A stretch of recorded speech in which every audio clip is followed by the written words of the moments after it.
Tu acha que a Lava Jato, ela cometeu... Ela não é nem cometeu erro, mas você acha que ela deu brecha para que fosse questionado no futuro algo que, sei lá, a condução coercitiva não era um instrumento que a Lava Jato poderia usar? Esse é um bom ponto, porque Ótimo, de claro. várias formas eu vi essa... Sabe o que parece? Assim, um cara leigo como eu.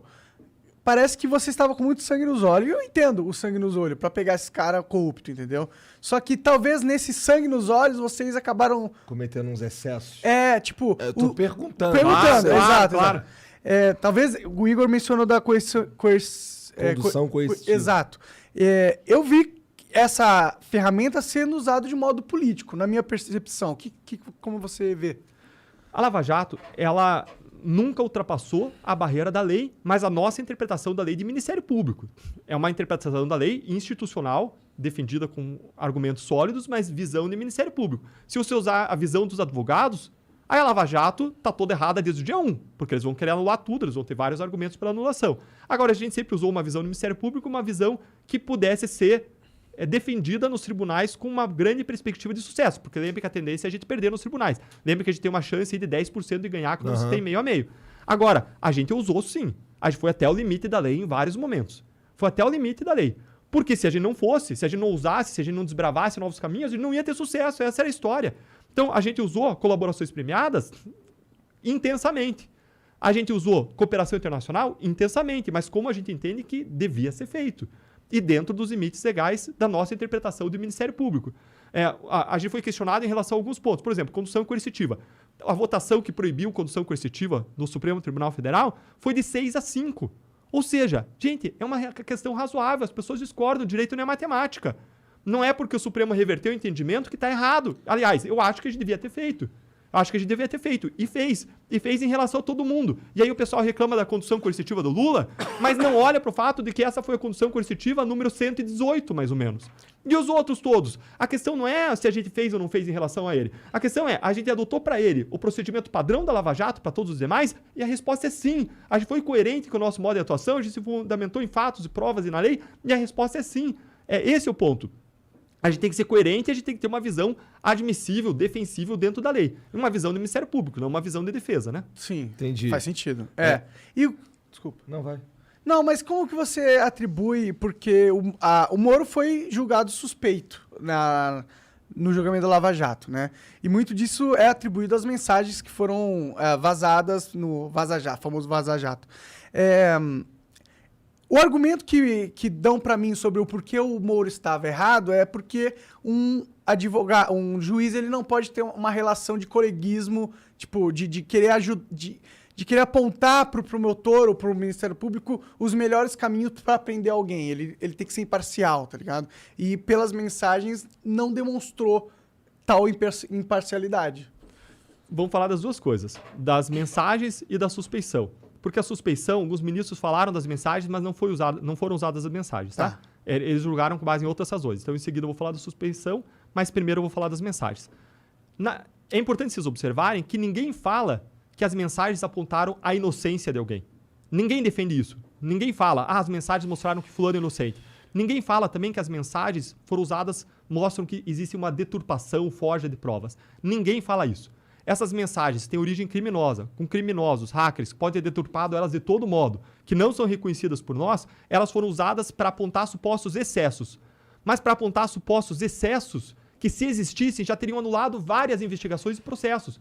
Porque tudo que a gente faz é registrado em investigações e processos, são atos formais. Então, se tivesse qualquer coisa errada, bastava a pessoa ir lá na investigação, ia ver a coisa errada, ia pedir a derrubada. Mas é prova ilícita, Deltan. Não importa, a prova ilícita pode ser usada sempre em favor do réu. Pode sempre ser usada em favor do réu. Então, se tivesse qualquer coisa errada, os advogados, e sabem quantos habeas corpus teve só na Lava Jato? Até o final de 2019, 1.333. 1.333. Eles iriam lá e eles iam apontar os supostos erros. Sabem quantos casos foram anulados com base nessas mensagens? 0. Nenhum caso. Nenhum caso. Mas isso mais de 2 anos depois. O que existia? Existiam sim discussões. Discussões sobre pode ou não pode condução coercitiva. E visões diferentes, porque direito admite argumentação. Mas essa questão do juiz coordenar junto com o Ministério Público para tentar prender alguém não é esquisito? Monark, qual é o limite, na nossa perspectiva, do Ministério Público? Qual é o limite? Lá, acho que todo mundo faz isso. Qual é o limite? Não sei. Vou te explicar. Qual que é o limite? O limite são conversas que buscam verdade e justiça. Esse limite a gente jamais pode ultrapassar. Claro. Agora, o juiz, num caso como a Lava Jato, ele atua não só no processo julgando, ele atua na investigação. E na investigação não atua advogado. Então, se eu quero ser um bom promotor, se eu quero ser um bom procurador, não basta eu peticionar, eu tenho que ir lá explicar o caso para o juiz. Eu tenho que buscar convencer o juiz. Uma coisa é quando você tem um caso lá na vara tramitando. Outra coisa é, como na Lava Jato, quando você tem mais de 1000 procedimentos com o juiz. Quando você tem um caso, você vai lá e despacha pessoalmente.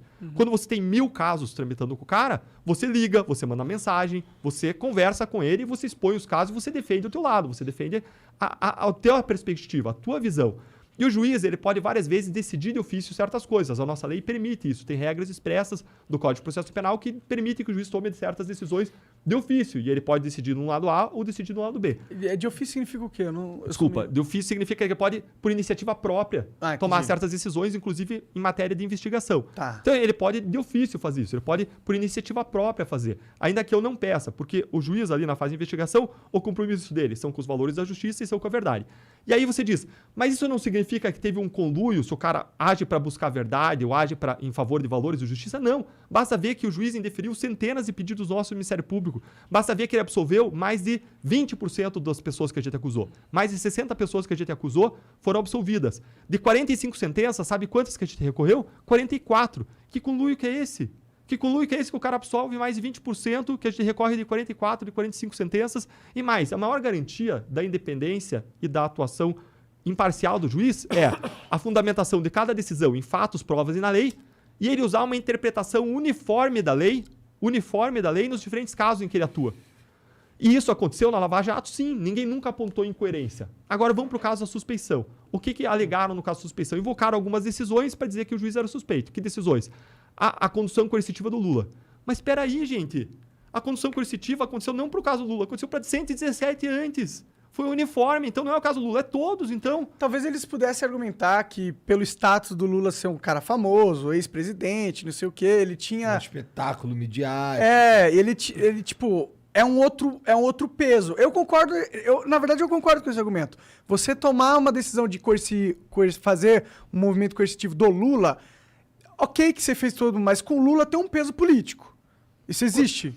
Eu entendo. Com qualquer um tem um peso político. E se você não faz, também tem um peso político, porque você não fez. Mas você acha que, por a exemplo, gente tem que seguir o padrão, a gente tem que ser Estados coerente. Unidos, os caras iam fazer um negócio coercitivo com o ex-presidente assim? Eu não acho que eles fariam, tá ligado? Os Estados Unidos, eles são mais firmes do que nós. Sim. Eu não sei se lá tem condução coercitiva, mas eles são mais firmes do que nós. Eles vão e fazem o que precisa ser feito de modo muito incisivo e muito firme. Sim. Agora, a questão é, você quer que eu trate as pessoas com 2 pesos e 2 medidas? A gente quer criar uma caça de aristocratas e pessoas que estão acima da lei? Não. Esse cara é muito importante pra gente fazer a condução coercitiva. A nossa posição foi uniforme. Fez pra 1, fez pra 2, entendeu? Eu entendo. Fez pra 3.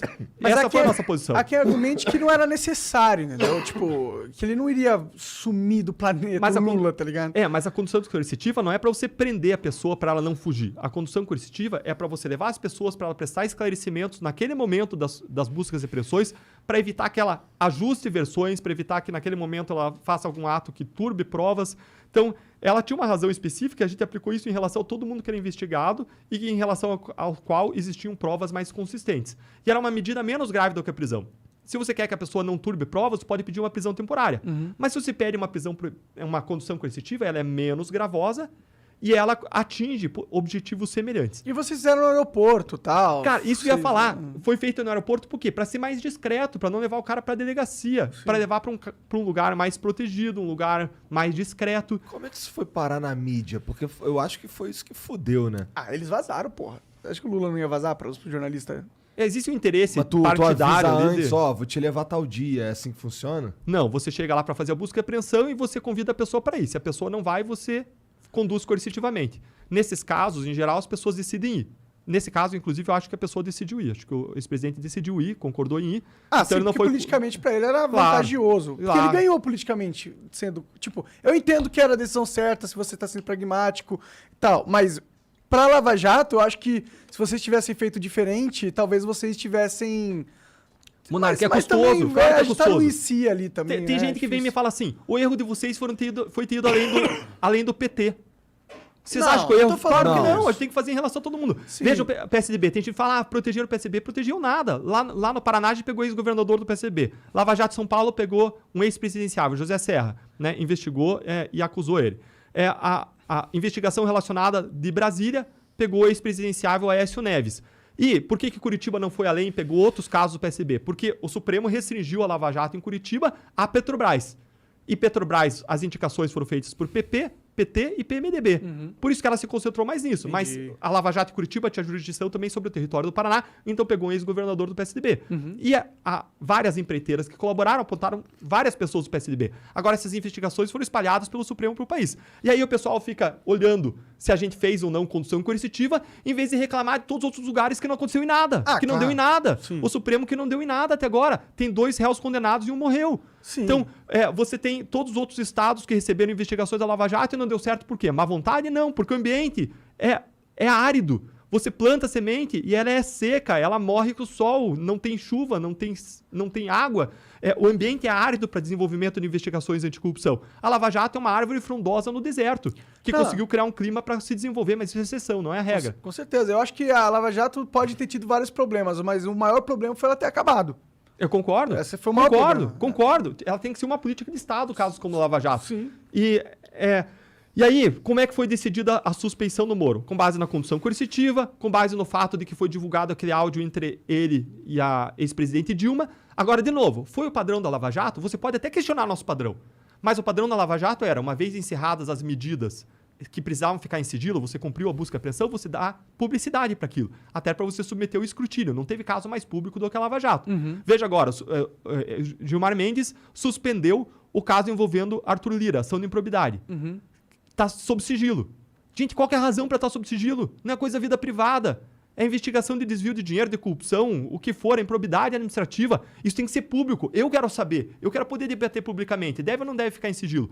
A Lava Jato sempre fez e submeteu o escrutínio, deixou público. E o padrão foi a publicidade. E se aquele diálogo foi deixado público, é porque sempre que você encerrava uma medida, se tornava pública. Então, você pode questionar o nosso padrão.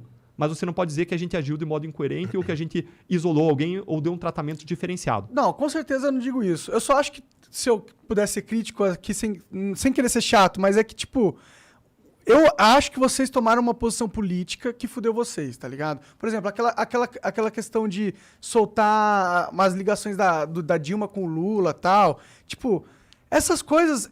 Parecia que vocês estavam querendo jogar junto com a mídia, de certa forma, entendeu? Para ganhar o público para vocês, porque se sentiam ameaçados, porque vocês estavam investigando pessoas importantes e muito poderosas, entendeu? Só que eu acho que para os seus inimigos, você deu munição para eles falarem e apontar, ó, esse cara ele não tá sendo imparcial, ele tá fazendo um julgamento político, ele tá julgando antes de ter o julgamento, tá ligado? E quando essas decisões de vazar essa ligação, talvez um negócio... Vazar não, da publicidade. Da publicidade. Da publicidade, essas coisas, eu percebo que são movimentos políticos. E eu acho que pra quem já não era muito com a cara de vocês, entendeu?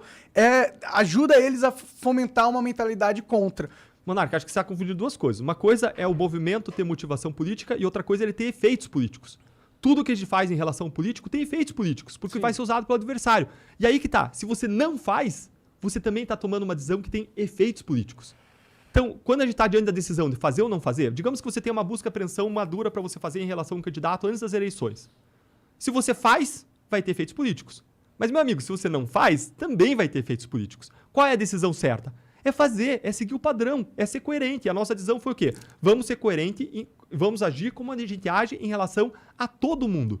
E aí ninguém vai nos cobrar por incoerência, ninguém vai dizer que a gente está beneficiando ou prejudicando, porque se você faz, de novo, você, entre aspas, prejudica, e se você não faz, entre aspas, você beneficia. Mas a questão é você aplicar a lei de modo igual a como você aplicou em relação a todo mundo.